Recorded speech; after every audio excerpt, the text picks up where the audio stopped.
নমস্কার, বীরেন্দ্র টিউটোরিয়ালসের পক্ষ থেকে সবাইকে স্বাগতম জানাচ্ছি। আমি বীরেন্দ্রনাথ বর্মন। আশা করছি আপনারা সবাই ভালো আছেন। আমিও আপনাদের আশীর্বাদে অনেক ভালো আছি। তো চলুন দেখা যাক আজকের পর্বে কি থাকতেছে আপনাদের সাথে। প্রথমে আমি ফটোশপটি ওপেন করলাম। ওপেন করার পর এখানে একটি আমি ফাইল অলরেডি ওপেন করে রাখছি। দেখুন এখানে একটি অরেঞ্জের ছবি আছে। এই অরেঞ্জের ছবিটিতে আমি কিভাবে সিলেকশন করব। তো সিলেকশন করার জন্য আমরা বিভিন্ন পদ্ধতি ব্যবহার করতে পারি।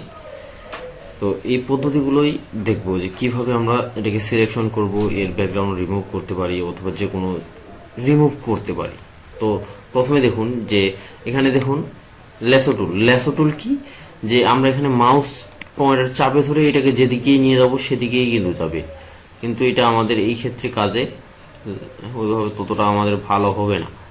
ঠিক আছে, এমনিতে আমি শুধু দেখাচ্ছি যে এটা এইভাবে দেখুন, যেভাবে আমি এটাকে লেসো টুলের মাধ্যমে এটাকে আমি এভাবে মনে করি চিপে ধরে, কিন্তু পারফেক্ট কাজের জন্য কিন্তু আমরা সেটা করব না। এটা শুধু এমনিতে যে কোনো একটা অংশ, মনে করুন যে কোনো একটা অংশ আমি বাদ দেবো, সেটার জন্য আমি এখানে এরকমটা করতে পারি।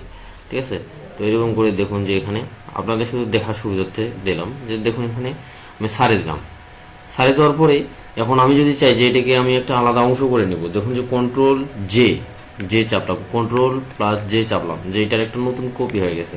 দেখুন যে এর ব্যাকগ্রাউন্ড নাই আছে কি। ঠিক এরকম করেই আমরা এটা বিভিন্ন সিলেকশনের জন্য ব্যবহার করি। তো কিন্তু পারফেক্ট কাজের জন্য আমরা এটা ব্যবহার করব না। হঠাৎ করে মনে করেন যে কোনো একটি কাজের জন্য আমাদের প্রয়োজন হতে পারে, যে সাপোজ একটি অংশ আছে যে সব ওইটুকু অংশকে আমাদের কালার করতে হবে, ফিল করতে হবে, এই ধরনের জন্য আমরা কি করব, ব্যবহার করব। কেমন, যেমন যে আমার এইটুকু অংশ আমার কি করার দরকার, যেটাকে আমার নাড়ানোর দরকার, অথবা এইটুকু আমার ফিল করার দরকার। তাহলে ফিল করার জন্য আমি এখানে ফিল করে দিতে পারি। এখানে আমি কালার নিলাম, কালার নিলে এখানে আমি ফিল করে দিতে পারি এইটুকু অংশ। ঠিক আছে, তো এই কাজের জন্যই আমরা আসলে লেসো টুলটা ব্যবহার করি। সিলেকশনের জন্য এইভাবে আমরা ব্যবহার করব না এটাকে। সিলেকশনের জন্য আমরা কোনো কিছু কোনো ফটোর যদি আমরা ব্যাকগ্রাউন্ড রিমুভ করতে চাই অথবা তার কোনো নির্দিষ্ট অংশ রিমুভ করতে চাই, সেক্ষেত্রে আমরা অবশ্যই কি ব্যবহার করব, পেন টুলের মাধ্যমে কাটবো। তো চলুন দেখা যায় যে এরপরে কি থাকতেছে। কন্ট্রোল ডি দিয়ে আমি ডিসেট করলাম এবং কন্ট্রোল অল্টার জেড দিয়ে আমি এখানে দেখুন যে এটাকে কি করলাম, যে আন্ডু করলাম। আন্ডু করার পরে এখন দেখুন এখানে লেসো টুলের ব্যবহারটা ঠিক এরকমই।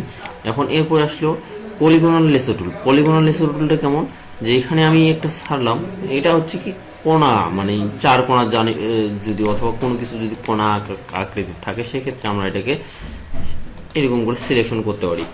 এটাও আসলে আমাদের রিমুভের জন্য না, ব্যাকগ্রাউন্ড রিমুভ বা অন্য কোনো রিমুভ করার জন্য এটা ব্যবহার করে না। এটাও আমরা কোনো কিছু ব্যাকগ্রাউন্ড রিমুভের জন্য ব্যবহার করবো এটা তখন, যে যখন আমাদের এটা চার কোণাকার কোনো কিছু থাকবে।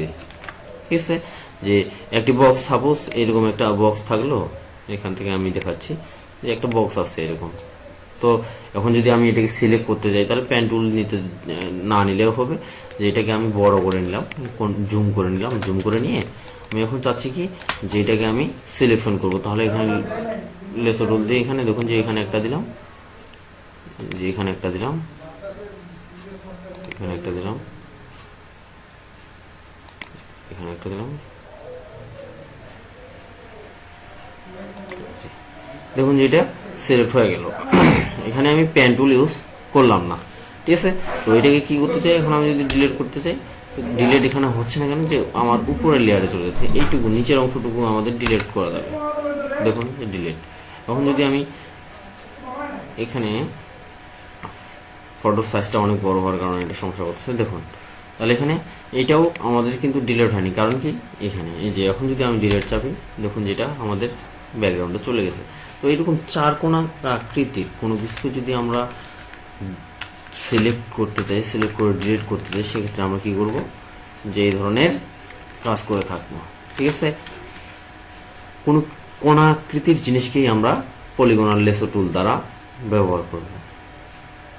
তো আজকে এতটুকুই। এর পরবর্তী দিনে দেখাবো যে ম্যাজিক বা ম্যাগনেটিক লেসো টুল কিভাবে আপনি ব্যবহার করবেন।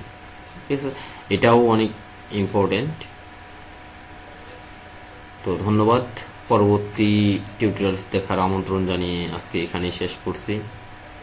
দয়া করে আমার চ্যানেলটিতে সাবস্ক্রাইব করুন, লাইক করুন, কমেন্ট করুন এবং শেয়ার করুন। Thank you.